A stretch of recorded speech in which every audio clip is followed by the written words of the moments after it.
did you do any internships before going full time, and before going to Carnegie? Yeah. Okay. So I worked actually at remotely as like a game design and marketing intern for like a startup that out of MIT over Okay. last summer. So Oh, wow, it was okay. it was a lot of like kind of like research related to like game development and just sort of how to basically tailor the positioning of the product to like be potentially like an education gaming sort of thing. So I was doing a lot of research on the education gaming space, helping them understand like who the key stakeholders were, whether it's a superintendent of a school district or a principal, or how much influence teachers have on the curriculum decisions and stuff like that. Oh, that's and then, fascinating. And then also just like the general size of the overall market, just finding general industry-wide statistics. So I feel like that's incredibly valuable experience, because now okay, well, when I go and do that research, so that I know that research, how to do that research for the education space. Yeah. It's not that you now know how the sports space works. Yeah. But now you know what that process is. Yeah. Of what you have to research. Right.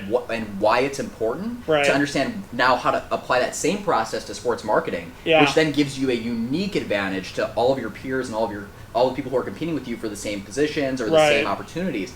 So I think that's another thing that I think, to our point talking about like working in a startup, you get so many like, and this really does come down a little bit to, what's your ambition and how much do you actually want to learn versus what's your execution, right? You can say that you want to build the biggest startup or have the biggest impact in your role, but the reality is the delta and the variable is your execution of that ambition. Right. And so in your case, right, you went out and you really tried to figure out who the key stakeholders were, how that curriculum affected it. You can apply that same process now to sports marketing.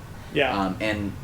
And so I think that's incredibly valuable, and something that somebody who's about to be a young professional or who's a college undergrad or who's a high schooler might want to know is that even if you aren't successful in that startup, or if you're not successful in that internship position, you learn things that you can now apply and be incredibly, exponentially more successsul because you had that experience of failure and trying to learn it versus somebody who may have had it easy, right? In that they didn't have to fail, and now when they reach adversity in their full-time role, they don't know how to deal with it. Yeah. And you've learned how to cope with it because you're the one who actually went through and did that.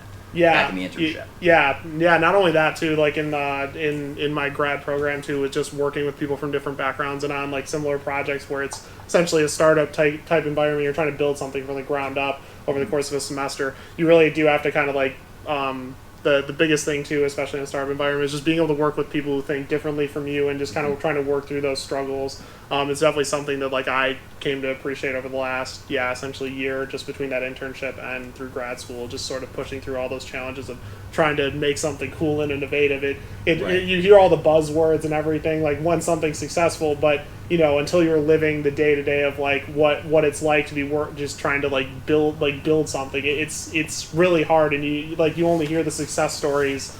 How about to your point? I think what do you think about this statement? Entrepreneurship is romantic to people who haven't actually executed on it. Yeah, absolutely. Right? Yeah, because it sounds great. Yes, and it's something that people like to put in their in their profile or in their resumes. Yeah. But the reality is that once you actually get down to doing, and by the way, like I love that part of it where it's hard, because then I'm learning so much more than if it was easy or if it just kind of came into your lap. Yeah.